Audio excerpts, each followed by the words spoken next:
Totoo pala yung mga nakikita mo sa mga jeep, no? Saka yung sa pelikula na nakalagay, katas ng Saudi. I-share ko sa inyo yung journey ko bilang driver merchandiser sa Riyadh na masasabi ko din ang mga katagang katas ng Saudi. 2017, una kong sinubukan mag-Saudi. Ang liit lang kasi ng sahod ko noon sa Pinas, 7,000 pesos lang monthly. May anak na ako, kaya sabi ko hindi na pwede yung isang kahig isang tuka. Offer noon is 1.5 reals which is 18k pesos lang that time. Total, hindi naman ako graduate at driving lang ang skill ko, kaya go na ako. Sabi ko, kaya naman siguro na ito, 18k mabubuhay na ang pamilya ko. After 1 year, binigay sa akin yung package na, which is 3,075 reals.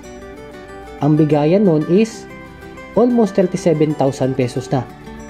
Ako nang bahala sa lahat, kaya mas nakaahon kami kahit papano.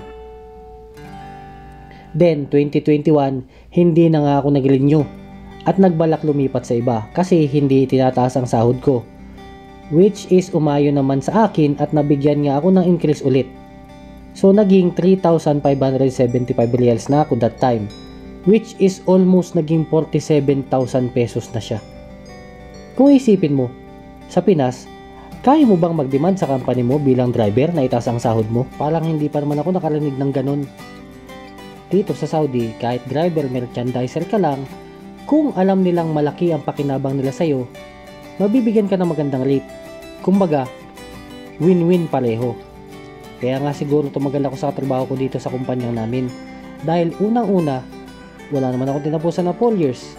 Tapos ang sahod ko, hindi naman sa is pareho na may magandang trabaho sa Pinas na nakapag-bachelor's degree pa. Kaya yung sahod ko parang mind blown, di ba? Sabi ko, fight na to. Then 2023 nga, last year November, tinaas na yung posisyon ko, which is tumaas na ulit yung rate ko na naging 4,575 reals na ako. Katumbas nun ay 65,000 pesos na. Imagine, kung nagpatuloy ako sa Pinas, baka sa loob ng 7 years, hindi ko nagawa yung gantong sahod.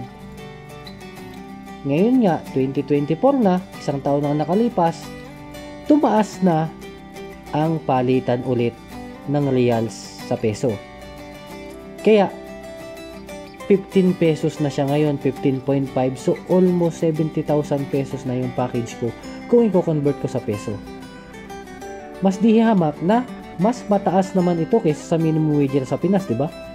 Ang kaibahan nga lang, malayo ako sa pamilya ko. Pero bakit ko nga ba sineshare ito sa inyo?